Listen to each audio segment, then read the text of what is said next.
Hi folks, how you all doing? Hope you're all having a awesome Friday evening.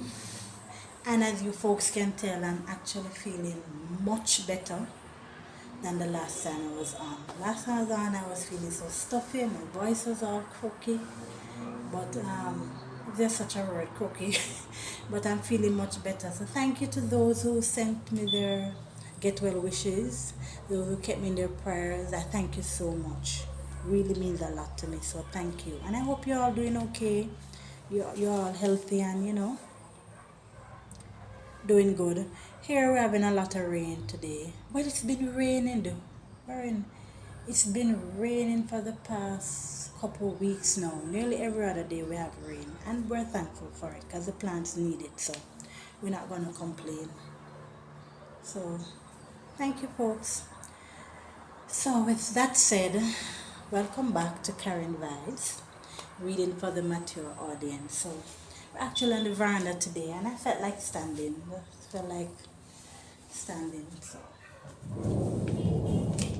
So without further ado, we're gonna just get right into it. The cover of the book is not on because I glued it on once and it fell off back. So, but the name of our book is Flowers in the Attic, and it's written by Virginia Andrews and narrated by moi, Karen. So sit back, relax, and enjoy. If you're doing something, you can just listen along in the meantime. So we had finished chapter 18, we had finished chapter 19, and we're now at chapter 20. And chapter 20 heading is to find a friend. So let's just get into it. Somebody was screaming on the attic stairs. I bolted awake and looked around to see who was missing. Corey. Oh God, what had happened now? I bounded from bed and raced towards the closet, and I heard Carrie wake up and add her yokes to Corey's, not even knowing what he was yelling about. Chris cried out, "What the hell is going on now?" I sped through the closet, raced up 6 steps, and then stopped dead and just stared. There was Corey in his white pajamas, yelling his head off, and darned if I could see why. Do something, he screamed at me. Finally, he pointed to the object of his distress. Oh, on the step was a mouse trap, the same place we left one every night, set with cheese. But this time, the mouse wasn't dead. It had tried to be clever and steal the cheese with a forepaw instead of his teeth. And it was a tiny foot caught beneath the strong wire spring. Savagely, that little gray mouse was chewing on that trapped foot to free itself despite the pain it must have felt. Oh my goodness, can you imagine? As I read of this, I remember I was reading a story where this man was in this what they call those mining tunnels, and he got trapped, like a stone or something fell on one of his foot, and at the same time he heard like water rushing through the tunnel or something. I don't remember exactly how the story goes, and he needed to get out of there. And I tell you, when the man said he had to chop off his foot, sever his foot to get out. Reading this now, I just remember that story. Can you imagine? Your foot or your hand get caught in something, you actually have to chop it off. Wow. But them have a saying in Jamaica, that they say, when trouble take a picnic shot with you. So sometimes when you're in danger, sometimes you're not thinking about the instant of what is happening. You just want to get out of the situation. So just one of those things. But trust me, make your teeth edge. Where did we reach? So despite the pain it must have felt. "Kathy, do something quick!" cried Corey, throwing himself into my arms. Save his life, save his life. Don't let him bite off his foot. I want him alive. I want a friend. I've never had a pet. You know I always wanted a pet. Why do you and Chris always have to kill all the mice? Carrie came up behind me to beat on my back with her tiny fist. You're mean, Kathy. You're mean, mean, mean. You won't let Corey have nothing. As far as I knew, Corey had just about everything money could buy except a pet, his freedom and the great outdoors. And truly, Carrie might have slaughtered me on the stairs if Chris hadn't rushed to my defense and unhinged the jaws clenched on my leg, which was, fortunately, well covered over with a very full nightgown that reached my ankles. Stop all this racket, he ordered firmly, and he bent over to use the washcloth he must have gone for just to pick up a savage mouse and save his hand from being bitten. Make him well, Chris, pleaded Corey. Please don't let him die. Since you seem to want this mouse so badly, Corey, I'll do what I can to save his foot and leg, though it's pretty mangled. Oh, what a hustle and bustle to save the life of one mouse, when we had killed hundreds. First, Chris had to carefully lift the wire spring, and when he did that, uncomprehendingly, while, sorry, let me read this again. First, Chris had to carefully lift the wire spring, and when he did, that uncomprehending wild thing almost hissed as Corey turned his back and sobbed, and Carrie screamed. Then the mouse seemed to half faint, from relief, I suppose. We raced down to the bathroom where Chris and I scrubbed up, and Corey held his near dead mouse well wrapped in the pale blue washcloth, as Chris warned not to squeeze it too tight. On the countertop, I spread all the medication we had on a clean towel. He's dead, yelled Carrie, and she struck Chris. You killed Corey's only pet. This mouse is not dead, said Chris calmly. Now please, all of you, be quiet and don't move. Kathy, hold him still. I've got to do what I can to repair the torn flesh, and then I'll have to splint up that leg. First, he used antiseptic to clean the wound, while the mouse lay as if dead. Only its eyes were open, staring up at me in a pitiful way. Next, we used gauze that had to be split lengthwise to fit such a tiny foot and leg, and then over that he wrapped cotton, and for a splint he used a toothpick, broke it in half, and taped that in place with adhesive. I'm going to call him Mickey, said Corey, 1,000 candles behind his eyes, because one small mouse lived to become his pet. So they say 1,000 candles behind his eyes, because one small mouse would live to become his pet. So his eyes just light up.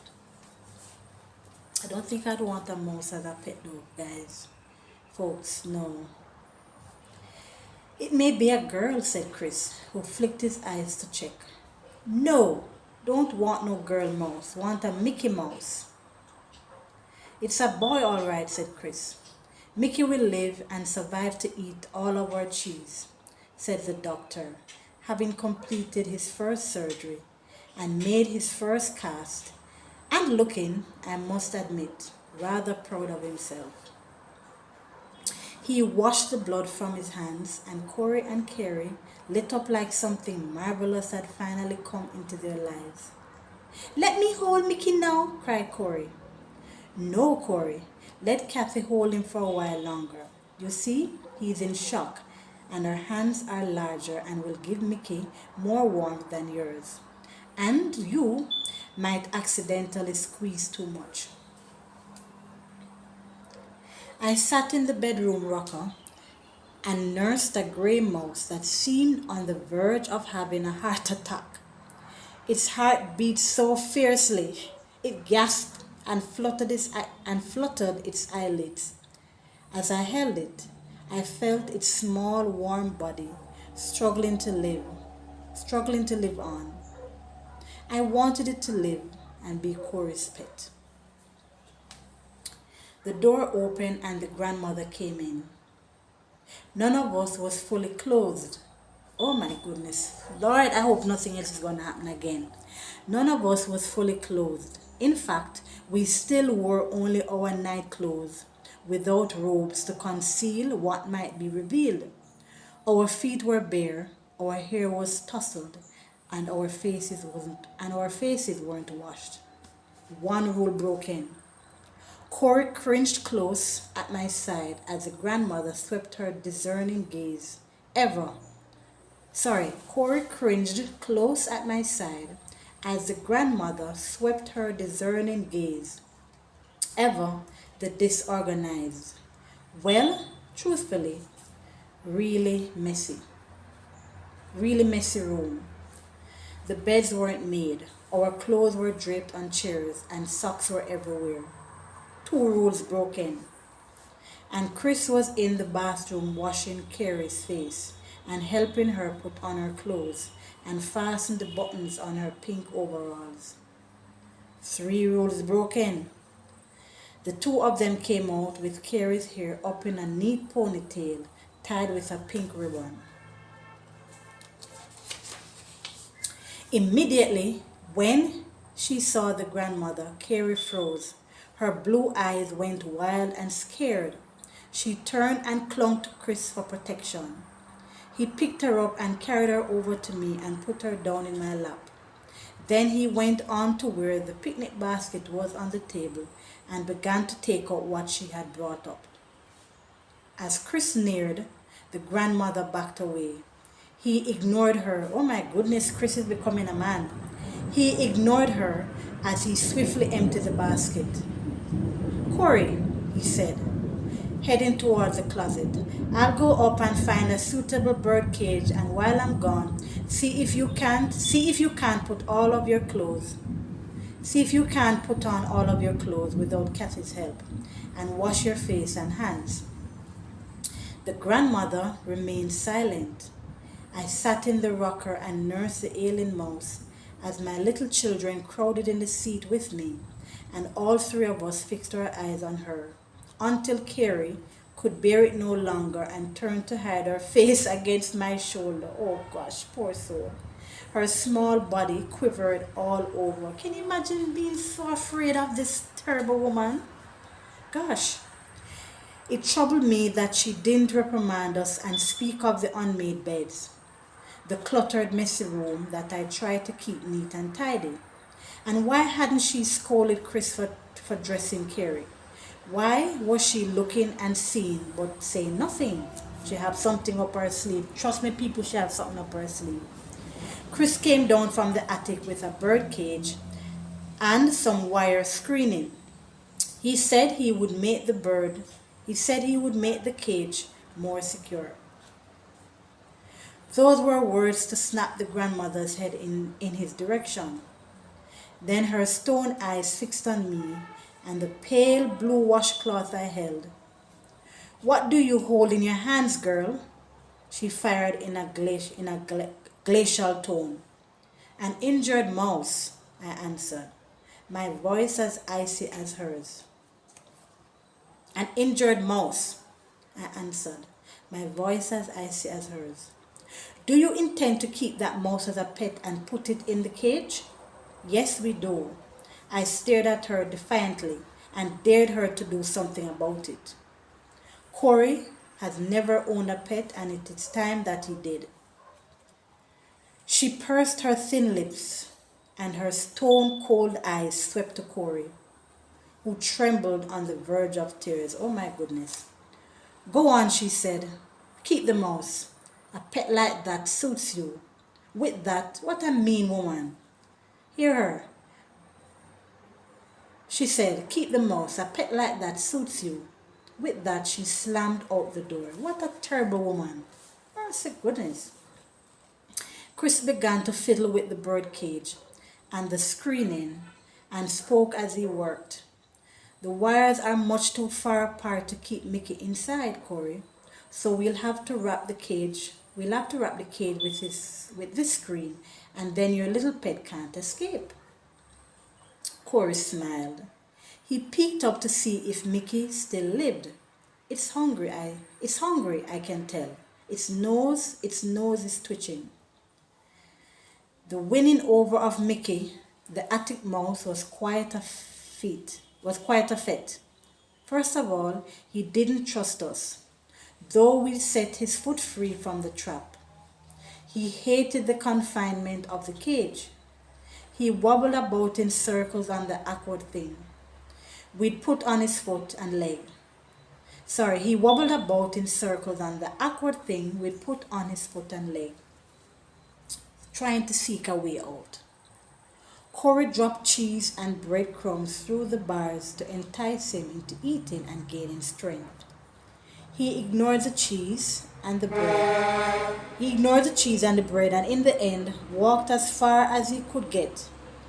His tiny bead black eyes his tiny bead black eyes weary with fear, his body a tremble as Corey opened the rusty cage door to put in a miniature soup tureen filled with water. He put his head in the cage and pushed a bit of cheese closer. Good cheese, he said invitingly. He moved a bit of bread nearer to the trembling mouse, whose whiskers twitched. Good bread. It will make you strong and well. It took 2 weeks before Corey had a mouse that adored him and would come when he whistled. Corey hid tidbits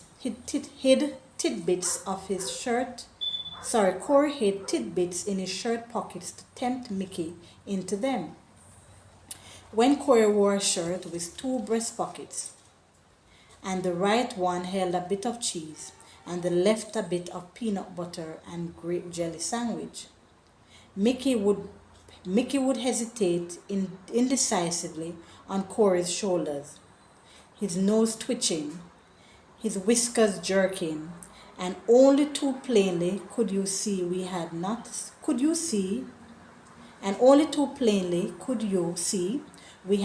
a gourmet mouse, but a gourmand mouse who wanted what was in both pockets at the same time, greedy.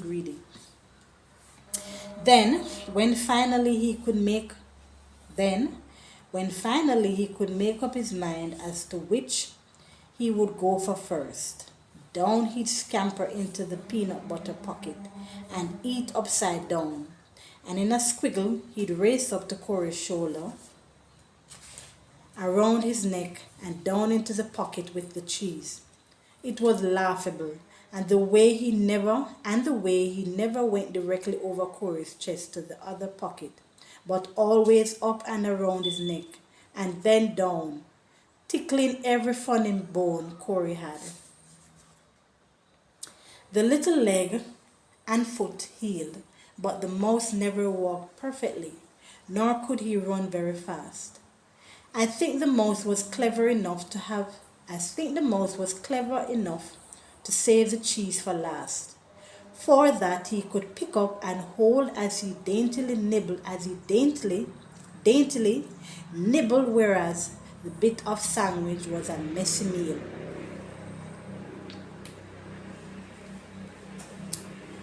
And believe me, never was there a mouse better at smelling.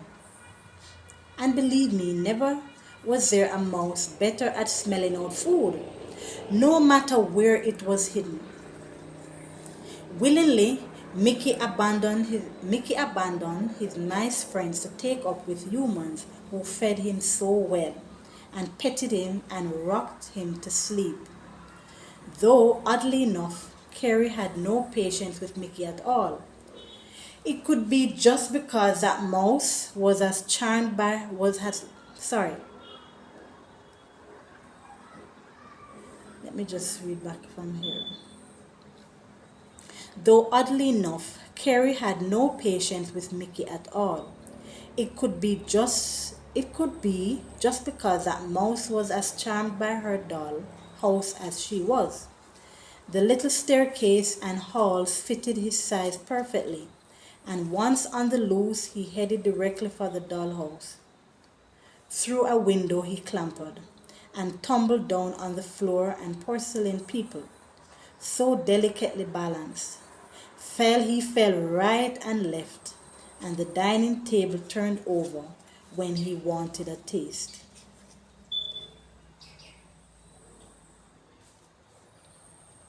Carrie screamed at Corey, "Your Mickey is eating all the party food.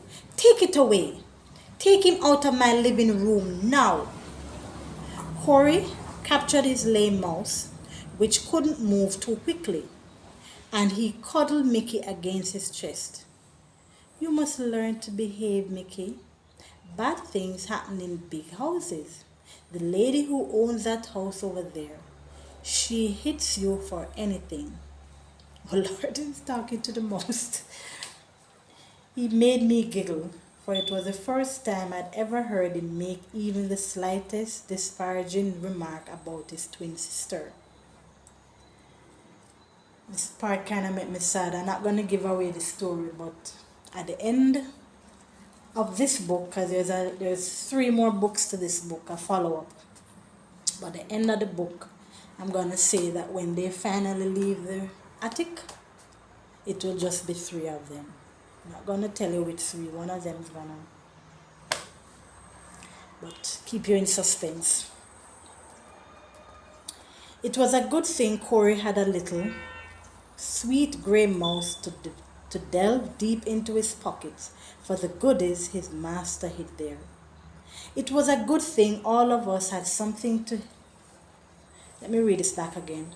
It was a good thing Corey had a little sweet gray mouse to delve deep into his pockets for the goodies his master hid there. It was a good thing all of us had something to do to occupy our time and our minds, while we waited and waited and waited for our mother to show up, when it was beginning to seem like she never would come again for us. And that's the end of chapter 20, folks. Yeah, chapter 20 was short. So when we get back, we'll be at chapter 21, and chapter 21's heading is At Last, Mommy. So you see, the mommy comes back in chapter 21, and we're nearing to the end of our book, guys. See, we're nearing to the end. So yeah, it's a bittersweet book in a sense. But when they leave the attic, when they finally get to leave the attic, so 4 of them as siblings went into the attic, and when they finally get to leave the attic, it will only be 3. So 1 would have dropped out. I'm going to keep you folks in suspense. That when we reach the end, we'll find out which one of the siblings dropped out. And that's so sad. But yeah. So that's it for today. When we come back, we will delve into chapter 21. So thank you, folks. Thank you for listening. Although chapter 20 was short, but I thank you. So I'm actually gonna go. I'm gonna water the flowers in the veranda here. They're not really thirsty, because I gave them quite a bit of water day before yesterday, and you're not supposed to water them every day. I'm just gonna give them a little tops, kind of, let's say, top up. Yeah. Anyway, folks, so thank you for joining me as usual. Thank you all for your likes, and thanks to the few people who like my videos. Thank you so much. I thank you. I appreciate you. And thanks for the persons who send me their comments. It means a lot to me. Thank you so much, because I do look forward to the comments. So thank you for the persons who take the time to like, to share and to send your comment. I appreciate you. I truly do. So thank you so much. Thank you, thank you, thank you. So I'm gonna water these plants and go up. So you all enjoy the rest of your Friday. Stay safe out there. And we'll be back on as soon as possible. And I'm gonna do a tour of my plants. I really need to do a little video of the different plants that I have here and share it with you folks. So just like I'm enjoying these plants, I want you folks to enjoy too. So I'm gonna do that. Before I do the next video, I'm gonna just do a little video of the different plants I have. Maybe you can tell me the names of some of them. So that's it folks. So remember to like, subscribe and share. And please leave your comments. I do look forward to hearing from you. Alright, so peace out. And we'll be back on in short order. Bye.